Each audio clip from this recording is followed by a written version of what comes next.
విద్యాతీర్థుల రూపాన అవతరించిన పరమాత్మకు నమస్కరిస్తున్నాను.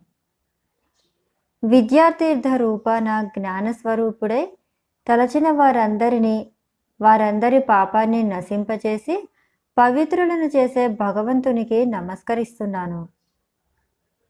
బ్రహ్మ విద్యాస్వరూపుడయి అనేక తర్క కుతర్కాలతో కూడిన విద్యను శోధించి పరిశోధించి పరిశుభ్రం గావించే భాష్యకారకులైన శ్రీ శంకరాచార్యులే విద్యాతీర్థులు అనబడుతున్నారు.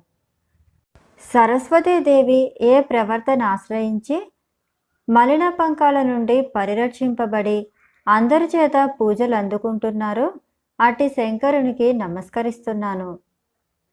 వ్యాస మహర్షి బోధించిన బ్రహ్మ సూత్రాలకు అర్థాలను వ్యాఖ్యానాలను చేస్తూ వేదాలకు ఏ అర్థం చెప్తారో